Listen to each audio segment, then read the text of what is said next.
புத்தாண்டில் புதிய கூட்டணி விஜயின் அரசியல் வியூகம் என்னங்கிறத பற்றி நம்ம பார்க்க போகிறோம். தமிழக சட்டமன்ற தேர்தல் வருகிற 2026 ஆண்டு நடக்க இருக்கிறது. அரசியல் கட்சிகளுடைய கூட்டணி பற்றி தீவிரமாக விவாதிக்கப்பட்டு வருது.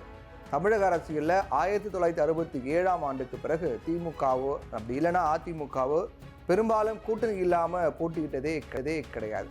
1967 ஆண்டு தேர்தலில் திமுக ராஜாஜி தலைமையிலான சுதந்திரா கட்சி, மார்க்சிஸ்ட் கட்சி போன்ற கட்சிகளோட கூட்டணி அமைத்து காங்கிரஸ் வீழ்த்திய போதுதான் அரசியலில் கூட்டணி அப்படிங்கிறது முக்கியத்துவம் பெற்றது. 1977 ஆண்டு நடைபெற்ற மக்களவைத் தேர்தலில் அதிமுக இந்திரா காந்தி தலைமையிலான காங்கிரஸோட கூட்டணி வைத்தாங்க. காமராஜர் மறைந்துவிட்ட நிலையிலும் ஜனதா கட்சியில் இணைந்து தமிழகத்தில் ஜனதா கட்சியாக உருவெடுத்திருந்ததால் அந்த கட்சியோட திமுக கூட்டணி வைத்தாங்க. இந்த தேர்தலில் அதிமுக காங்கிரஸ் கூட்டணியே அமோக வெற்றி பெற்றாங்க.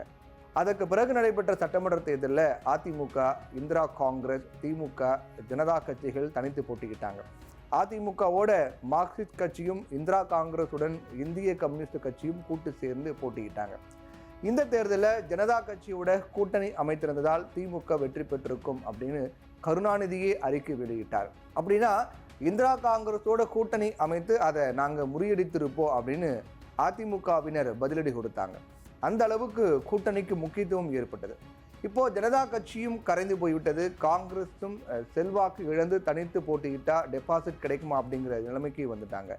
இருந்தாலும் காங்கிரஸ், விசிக, கம்யூனிஸ்ட் கட்சிகள் ஆகிய கட்சிகளை கொண்ட வலுவான பெரிய கூட்டணி அப்படிங்கிற தோற்றம் திமுகவுக்கு கிடைச்சிருக்கிறது.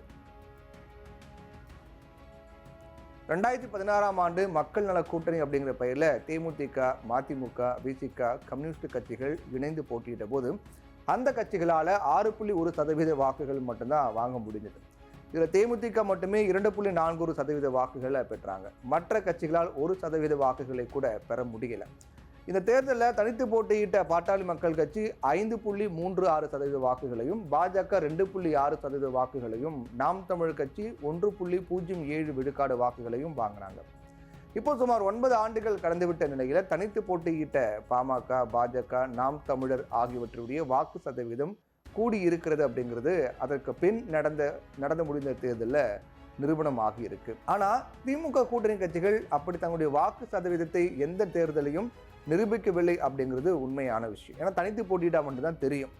அதனால் அந்த கட்சிகள் திமுக கூட்டணியில் இருக்கும் வரைதான் கெத்து அப்படிங்கிறத புரிஞ்சு கொண்டிருக்காங்க. அதனால தான் திமுக கூட்டணியில் திமுகவை தவிர பெரியதாக வாக்கு வங்கிகள் இருக்கக்கூடிய கட்சிகள் யாரும் கிடையாது அப்படின்னு சொல்லப்படுது. விசிக வேண்டுமானால் திமுகவிற்கு தலித்திய ஆதரவு பலத்தை வழங்கும் ஒரு அடையாளமாக இருக்க முடியும். இந்நிலையில தான் அதிமுகவை எப்படியாவது கூட்டணிக்குள்ள இழுத்து கொண்டு வந்து விட வேண்டும் அப்படின்னு பாஜக தீவிரமாக களமிறங்கியிருக்கிறதாக சொல்லப்படுது. ஒன்றுபட்ட அதிமுக கூட்டணி ஆட்சியில் பங்கு என்றெல்லாம் ஏகப்பட்ட நிபந்தனைகள் அடங்கிய பாஜகவுடைய நீண்ட பட்டியல் இப்போ சுருங்கி வருவதாக தெரியுது. இதுக்கு முக்கிய காரணம் விஜய் தொடங்கியிருக்கக்கூடிய தமிழக வெற்றி கழகம் தான். தாவேகாவோட கூட்டணி அமைக்க அதிமுக தீவிரம் காட்டுறாங்க அப்படிங்கிற தகவல்கள் பரவியுடனே பாஜக வேகமாக களமிறங்கி எடப்பாடி பழனிசாமியோட நிபந்தனைகள் விதித்ததற்கு மாறாக இப்போ இணக்கமாக பேசலாம் அப்படிங்கிற நிலைமைக்கு வந்திருப்பதாக தெரியுது. பாஜக தலைமையில் தான் கூட்டணி அப்படிங்கிற அதிமுகவுக்கு நெருடலான விஷயமும் முடிவுக்கு வரலாம் அப்படின்னு சொல்லப்படுது. ஆனாலும் விஜய் கட்சி அதிமுகவோட கூட்டணி அமைத்தால் திமுக ஆட்சிக்கு எதிரான ஒரு எதிர்ப்பு ஓட்டுகள் ஒரே கூட்டணிக்கு வந்துடும். இதன் மூலமாக அதிமுக ரொம்ப எளிதாக வெற்றி பெறும் அப்படின்னு அதிமுகவினர் இன்னமும் நம்பிக்கையில் இருக்காங்க. திமுகவின் மீதான மக்களுடைய எதிர்ப்பு உணர்வுகளை ஒன்றிணைத்து அதிமுக கூட்டணி வெற்றி பெறுவதற்கு விஜய் கட்சியினுடைய பங்களிப்பு முக்கியமானது அப்படின்னு அதிமுகவின் கீழ்மட்ட நிர்வாகிகள் அவங்க தரப்புல கருத்துக்கு நிலவுகிறது. ஆனால் திமுக கூட்டணியில் இருக்கக்கூடிய சிறு கட்சிகள் பிரிந்து வந்தால் அவர்களோட கூட்டணி அமைத்து போட்டியிடலாம் அப்படின்னு விஜய் நினைக்கிறார். அதுக்காக தான் விக்கிரவாண்டி மாநாட்டில் கூட்டணி ஆட்சி அதிகாரத்தில் பங்கு அப்படிங்கிற துருப்பு சீட்டை கையில் எடுத்தார் விஜய். திமுக கூட்டணியில் இருக்கக்கூடிய சிறு கட்சிகள் தங்களுக்கு போதுமான முக்கியத்துவம் வழங்கப்படலை அப்படின்னு கருதி பிரிந்து செல்லக்கூடிய ஒரு சூழல் ஏற்பட்டால் தாவேகா அவங்களோட கூட்டணி அமைத்து தனது செல்வாக்கை விரிவுபடுத்தும் அப்படிங்கிறது அவங்களுடைய திட்டமாக இருக்கு. ஆளும் கட்சியாக இல்லாவிட்டாலும் முக்கிய எதிர்கட்சியாக பரிணமிக்க முடியும் அப்படின்னு விஜய் நம்புவதாக தாவேகா வட்டாரங்களில் தெரிவிக்கப்படுது. ஆனால் இன்னைக்கு இருக்கக்கூடிய நிலையில அதிமுகவிடம் பாஜகவை இறங்கி வர வைக்கவும், திமுகவிடம் கூட்டணி கட்சிகள் கூடுதல் சீட்டுகளை பெற பேரம் பேசவும் தாவேகா பயன்படும் அப்படின்னு தெரியுது. விஜய் தலைமையிலான தாவேகா போட்டியிட்டா வாக்குகள் சிதறி திமுக மீண்டும் ஆட்சிக்கு வந்துடும். அப்படி ஆட்சிக்கு வந்துட்டா அடுத்த 5 ஆண்டுகளுக்கு கட்சி நடத்துவதில் தங்கள் கட்சிக்கு பெரும் நெருக்கடி ஏற்படலாம் அப்படிங்கிற கருத்தும் தாவேகாவினர் மத்தியில் இருக்கிறது.